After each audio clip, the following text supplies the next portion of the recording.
Bonsoir, bienvenue à l'atelier librairie, le livre Voyageur animé par Fabienne Roch et moi-même, Bruno Lalonde. Nous sommes à Montréal le 4 janvier 2022. Nous avons pris 3 jours de congé, Fabienne et moi, et aujourd'hui, retour au travail, et après 3 jours de congé, je suis rouillé. Et au fond, j'aurais envie de dire, je ne trouve le repos que dans le travail. Et dès que je m'arrête, pas que je m'ennuie, mais les jours qui suivent le retour au travail, en tout cas le premier jour, c'est assez laborieux. Alors, voilà. Et je ne sais pas si je vais inaugurer une nouvelle séquence. On s'approche d'une année complète dans ce qui a été, de ce qui est toujours la séquence lazaréenne, où la tragédie à la fois collective et personnelle, en fait non. Perdre ses parents n'est pas une tragédie, c'est dans l'ordre des choses. Mais ça demeure une épreuve personnelle et un ébranlement ontologique. Alors, cette nuit encore, j'ai rêvé à ma mère. Alors, je rêve à ma mère, j'entends que ma mère me parle. Je n'ai pas encore rêvé à mon père. Il faut dire que mon père a été passablement absent de mon existence. Ça m'étonnerait qu'il apparaisse dans mes rêves. Et j'inaugure donc une nouvelle série tout en restant dans cette séquence lazaréenne. Lire dans les pas de. Voilà. Et aujourd'hui, ce soir, je vais vous montrer, je vais peut-être vous lire un petit passage d'un exemplaire Henri Michaud, Plume, un exemplaire ayant appartenu à Victor Lévy-Beaulieu et très légèrement souligné, de rouge. Alors, je vous montre son autographe, reconnaissable entre mille.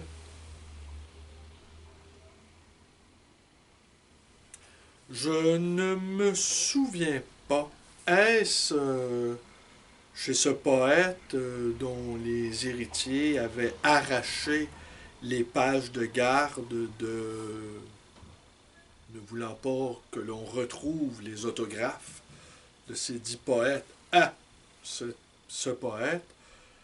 Je pense que c'est le cas. Et de toute façon, je me serais quand même procuré le livre, Plume, d'Henri Michaud, car Henri Michaud, c'est un auteur que j'apprécie, vous aussi sans doute, et c'est un auteur qui trouve assez facilement preneur à la librairie. Alors oui, lire dans les pas de. C'est-à-dire, m'arrive régulièrement de retrouver des exemplaires de livres qui sont annotés. Parfois, la plupart du temps, la quasi-totalité des cas, ce sont des lecteurs anonymes. Lecteurs passe ton chemin, qui ont déposé sur les pages des annotations. Ils ont souligné certains passages. Parfois, ce sont des mots-clés qui sont mis en évidence. Ce sont des lecteurs anonymes qui ont transformé le livre lu en quelque chose de vivant, en quelque chose d'organique, en quelque chose qui soudainement acquiert une nouvelle personnalité. De livres vierges, inentamés, ça devient un objet où des traces d'ADN sont retrouvées sur les pages. Parfois, sur la page de garde, on y trouve un nom déposé sur la page. Parfois, ce sont des empreintes sur les pages, des empreintes humides, des tickets d'autobus, des tickets de métro, des billets d'avion, des traces sensibles, visibles, qu'un lecteur est passé par là, qu'un lecteur a fait une balade avec ce livre, et que ce livre d'objets virtuellement morts est devenu quelque chose qui s'est mis à respirer, qui s'est mis à devenir vivant. Un livre vivant, c'est un livre lu. Ça, c'est pour les le lectorat anonyme, le lectorat ordinaire. Et il y a cet autre, cet autre volet, ce sont les lecteurs de pointe, les lecteurs écrivains, les lecteurs qui sont toujours en fait des écrivains, qui eux, eh ben, ont annoté, qui eux, tout à coup, sont allés chercher quelque chose dans ce livre, peut-être quelque chose qui a nourri leur création. Peut-être cette lecture les aura entraînés dans de nouvelles formes d'écriture. Est-ce que VLB, Victor Lévy-Beaulieu, on peut retrouver dans son travail des traces visibles, vivantes, apparentes de sa lecture faite de plumes d'Henri Michaud? Peut-être aujourd'hui avec l'intelligence artificielle qui va mettre en parallèle et en miroir toutes les publications publiées, parce que la numérisation va bon train. On peut débusquer grâce à certains logiciels les, les traces de plagiat, les emprunts trop évidents. Mais cette question-là du plagiat et des emprunts, les palimpsestes d'écriture que l'on retrouve de la glose, hein, l'entreglosage, disait Montaigne, je pense que même dans le domaine scientifique, c'est entendu, il n'y a plus de découvertes individuelles. Ce sont des découvertes de groupe et parfois ce sont des découvertes de groupe à groupe. C'est-à-dire des laboratoires où font des avancées dans un domaine quelconque et en parallèle, d'autres laboratoires aussi poussent également l'investigation. Et parfois, ça se recoupe, mais toujours le travail scientifique, en tout cas, repose sur un socle commun qu'on juge vrai pendant un certain temps, qui fait consensus pendant un certain temps. Un nouvel apport, une nouvelle vision, un nouveau paradigme vient transformer le champ scientifique et apparaît un consensus nouveau, fragile, qui pourra être invalidé par une autre découverte.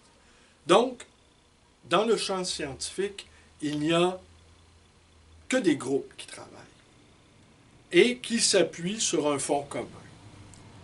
Dans le domaine littéraire ou dans le domaine artistique, nous sommes, semble-t-il, plus sourcilleux et plus chichiteux. Mais au fond, le grand livre est écrit par tous. Hein? C'est Lautréamont qui rêvait du grand livre collectif.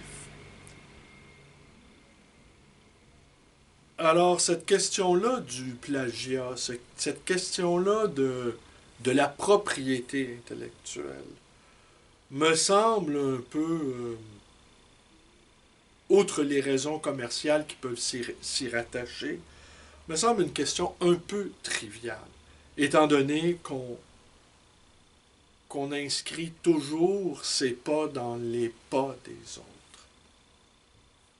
C'est ça le sens de la grande bibliothèque universelle. Alors, mais cette série, Lire dans les pas de, pour l'instant, bon, j'ai Michaud, VLB, Kili-Henri Michaud. J'ai mis de côté un livre de... Attendez. En fait, un livre qu'a lu... ben voilà. L'ayant mis de côté, va sans dire, je ne le retrouve plus. Le poète Jacques Brault. Et cette autre curiosité, Alfred Desrochers, qui a annoté un recueil de poésie de Victor Hugo. Alors, je vais vous montrer ça dans les prochains jours. Alors voilà, je vais vous montrer les toutes petites annotations qu'a fait VLB.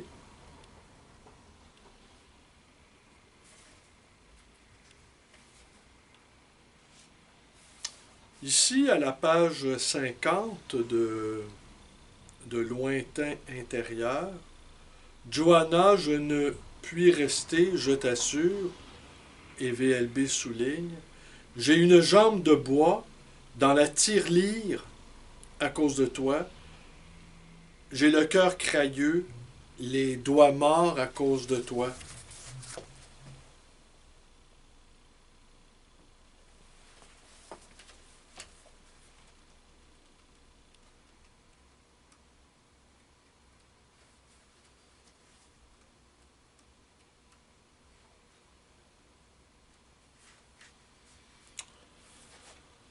Mais toi, quand viendras-tu?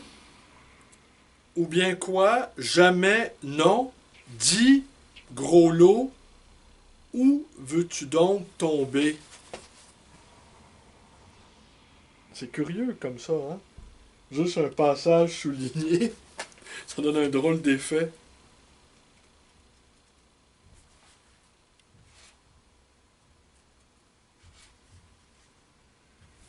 La nuit des disparitions. La nuit n'est pas comme le jour, elle a beaucoup de souplesse.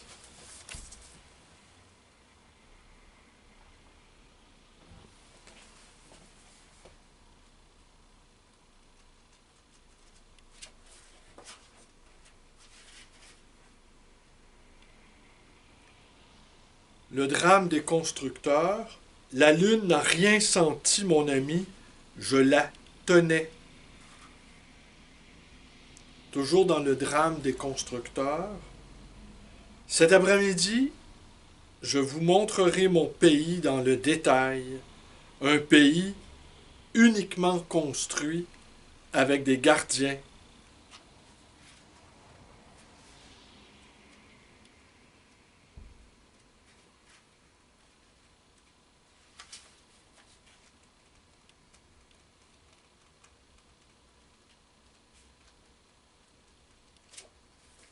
Et voilà. Lire dans les pas de. Aujourd'hui, ce soir, c'était Henri Michaud, Plume. Ouvrage lu en entier par Victor Lévy-Beaulieu. Voilà. Alors, dans les prochaines semaines, dans les prochains jours, lorsque mis en présence d'un ouvrage revivifié par un écrivain, et je vous en rendrai compte et je vous montrerai si ça ne cause pas d'indiscrétion. Parce qu'évidemment, au cours de mes pérégrinations de libraire, m'arrive de retrouver des ouvrages autographiés d'un écrivain à un autre écrivain. Et si les deux sont encore de ce monde, je ne commettrai pas d'impair en vous montrant cela. Ici, ça m'étonnerait beaucoup qu'Henri Michaud, de toute façon, c'est pas un autographe, c'est Henri Michaud, lu par VLB. Alors, je vais rester quand même dans ce que je peux révéler sans commettre d'impair diplomatique, va sans dire. Je vous remercie d'être avec moi, portez-vous bien et à demain.